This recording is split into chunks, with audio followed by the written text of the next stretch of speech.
ලොකු සාකච්ඡාවක් යනවා. பல கலந்துரையாடல்கள் நடந்து கொண்டிருக்கின்றது. පෞගේ කාලේ තරුණයෙක් අත්අඩංගුවට ගැනීම පිළිබඳව. கடந்த காலங்களிலே ஒரு இளைஞர் கைது செய்யப்பட்ட விடயமாக යනව නේද? அப்படி நடக்கின்றதானே? මොකද සිද්ධ වුනේ? என்ன உண்மையிலே நடைபெற்றது? තමුන්නාසලා දන්නවා පාස්කු පහරයක් අපේ රටේ සිද්ධ වුණා. உங்களுக்கு தெரியும், இந்த நாட்டிலே ஒரு ஈஸ்டர் தாக்குதல் ஒன்று நடைபெற்றது. உங்களுக்கு எல்லோருக்கும் தெரியும். ඒ ප්‍රහාරයෙන් පස්සේ මුස්ලිම් ජනතාව විශාල ලෙස කොන් වුණා, ලැජ්ජාභාවයට පත් වුණා. ඒගොල්ලෝ ඒකට මුහුණ දෙන්න ඉතාමත් අසීරුවෙන්. உங்களுக்கு தெரியும், அந்த தாக்குதலுக்கு பிறகு முஸ்லிம் மக்கள் மிக மோசமான முறையிலே நடத்தப்பட்டார்கள். அவர்கள் மிகவும் மோசமான முறையிலே அவர்களுடைய செயற்பாடுகளை, அவர்களுக்கு எதிரான செயற்பாடுகள் நடைபெற்றுக் கொண்டிருந்தன. ඒ වෙලාවේ මුස්ලිම් ජනතාව කිව්වේ මොකද්ද? அந்த சந்தர்ப்பத்திலே முஸ்லிம்கள் என்ன சொன்னார்கள்? මේම අන්තවාදී කණ්ඩායම් වර්ධනය වෙමින් තිබෙනවා. ඒගොල්ලෝ වැඩ කරමින් තිබෙනවා. ඒ පිළිබඳ ආණ්ඩුවට කිව්වා, පොලිසියට කිව්වා, ක්‍රියාමාර්ගයක් ගත්තේ නැහැ. ගත්තු නැති එකේ ප්‍රතිඵල තමයි මේ භුක්ති විඳින්නේ කියලා කිව්වා. அந்த நேரத்திலே முஸ்லிம்கள் சொன்னார்கள், தீவிரமாக சிந்தனை உள்ளவர்கள் இந்த நாட்டிலே இருக்கின்றார்கள், வேலை செய்து கொண்டிருக்கின்றார்கள், செயல்பட்டு கொண்டிருக்கிறார்கள் என்று நாங்கள் எவ்வளவோ அரசாங்கத்துக்கு சொல்லியிருந்தோம். ஆனால் அரசாங்கம் எவ்விதமான நடவடிக்கையும் எடுக்கவில்லை. அதனுடைய விளைவுதான் இது ஏற்பட்டிருக்கிறது என்று சொன்னார்கள். ඒ නිසා අපි ආණ්ඩුවක් ඇතුළත තීරණයක ඉන්නවා. எனவே அரசாங்கம் என்ற அடிப்படையில் நாங்கள் ஒரு தீர்மானத்திலே இருக்கின்றோம். එවැනි සිදුවීම් යලි අපේ රටේ ඇතිවීමට ඉඩ නොදෙන්න. எனவே அவ்வாறான ஒரு சம்பவம் மீண்டும் இந்த நாட்டிலே இடம்பெறுவதற்கு நாங்கள் வாய்ப்பளிக்க கூடாது. අරුගම්බේ ප්‍රහාරයක් පිළිබඳ වාර්තා අපිට ආවා. உங்களுக்கு தெரியும், அர்ஹம்பையிலே ஒரு தாக்குதல் நடைபெற இருக்கின்றது என்ற ஒரு அறிக்கை வரை கிடைத்தது.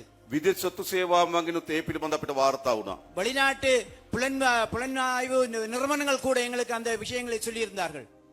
අපි දිවා රාත්‍රී නොබලා ආරක්ෂක මණ්ඩල රැස් වෙලා එම ප්‍රහාර වැළැක්වීම සඳහා ගත යුතු සියලු ක්‍රියාමාර්ග ගත්තා. நாங்கள் இரவு பகல் பாராது பாதுகாப்பு சபைகளை கூட்டி அதிலே பல தீர்மானங்களை நாங்கள் எடுத்தோம் இதற்கு எதிராக. ඒදී අපි 6 දෙනෙක් අත්අඩංගුවට ගත්තා. அதிலே நாங்கள் 6 பேரை கைது செய்தோம். සමහර කෙනෙක් ඉන්නවා අරුගම්බ ප්‍රදේශිකලා ඡායාරූප අරන් තිබුණා. சிலர் அர்ஹம்பை பிரதேசத்திலிருந்து கைது செய்யப்பட்டார்கள். ඔහුගේ account එකට මුදල් වැටිලා තිබුණා. அவர் கணக்குக்கு பல காசு வந்திருக்கின்ற, பல கோடிக்கணக்கான காசு வந்திருக்கின்றது. විදේශයෙන් අත්අඩංගුවට ගත්තු කෙනෙක් එක්ක සබඳතාවයන් තිබුණා. வெளிநாட்டிலே கைது செய்யப்பட்ட ஒருவருக்கும் அவருக்கும் இடையிலே தொடர்பு இருந்தது. එත දෙමළ කෙනෙකුත් හිටියා, මුස්ලිම් කීප දෙනෙකුත් හිටියා. அதிலே முஸ்லிம்களும் இருந்தார்கள், சில தமிழர்களும் இருந்தார்கள். හැබැයි අපි අත්අඩංගුවට ගන්නේ දෙමළ කියලාද මුස්ලිම් කියලාද? நாங்கள் கைது செய்தது முஸ்லிம் என்றோ தமிழர்கள் என்றோ அல்ல. නෑ. அவ்வாறு அல்ல. අපි අත්අඩංගුවට ගත්තේ ප්‍රහාර වැළැක්වීම අපේ ආණ්ඩුවේ වගකීමක්. நாங்கள் உண்மையிலே கைது செய்தது அவர்களை இந்த தாக்குதலை தடுப்பதற்காக வேண்டிய மாத்திரமே. ඒක කරන්න ඕනේ නැද්ද? அது செய்ய வேண்டுமா இல்லையா? කරන්න ඕනේ නැද්ද?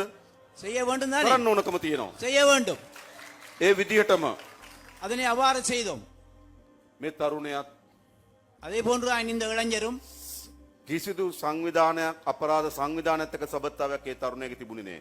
அவருக்கு எந்த விதமான நிறுவனங்களோடோ அல்லது இயக்கங்களோடு தொடர்புகள் இருக்கவில்லை.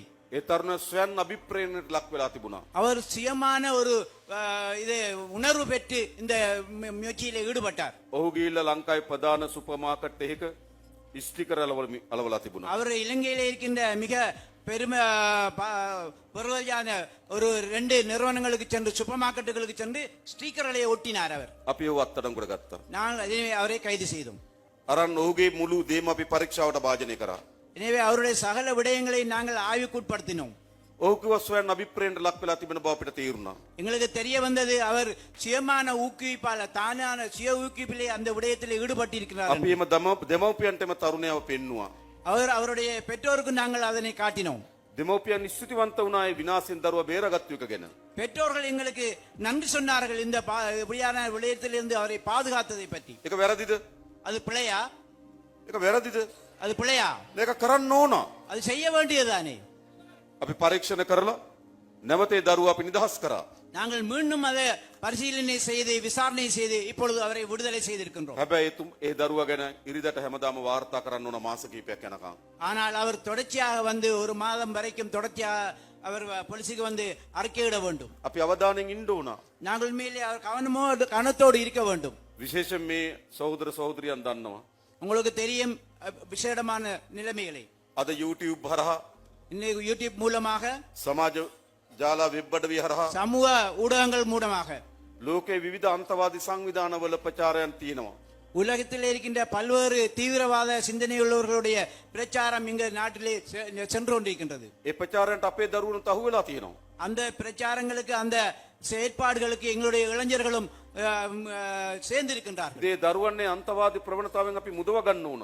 எனவே எங்களுடைய இளைஞர்களை அவ்வாறான செயற்பாடுகளிலிருந்து நாங்கள் விடுவித்து எடுக்க வேண்டும். ඒකට තමයි ආණ්ඩු තියෙන්නේ. அதுக்காக வேண்டித்தான் அரசாங்கம் இருக்கின்றது. එමෙත සිද්ධියක් වෙන්න බලාගෙන ඉඳලා எனவே நிகழ்ச்சி நடைபெறும் வரை பார்த்து கொண்டிருக்க முடியாது. උනාට පස්සේ වැඩ කරන්න නෙවෙයි ආණ්ඩුවක් තියෙන්නේ. ஒரு நிகழ்ச்சி நடைபெற்றதுக்கு பிறகு செயற்படுவது அரசாங்கம் அல்ல. සිදුවීම් මලක්වා ගැනීම සඳහා තමයි ආණ්ඩුව හදලා තියෙන්නේ. எனவே நிகழ்ச்சிகள் நடைபெறுவதற்கு முதல் அதனை தடுப்பதுதான் உண்மையான அரசாங்கத்தினுடைய செயற்பாடு. එනිසා කිසිසේත්ම எனவே ஒருபோதும் මුස්ලිම් ජනතාව ඉලක්ක කොට ගත්තු අත්අඩංගුවට ගැනීමක් නෙවෙයි. முஸ்லிம் மக்களை குறிப்பாக நோக்கமாக கொண்டு கைது செய்த கைது அல்ல அது. අපේ රටේ සාමය ස්ථාපිත කිරීම සඳහා කරන කාර්යය. நாங்கள் இந்த நாட்டினுடைய சமாதானத்தை நிம்மதியையும் வேண்டி நாங்கள் அந்த செயற்பாட்டில் ஈடுபட்டோம்.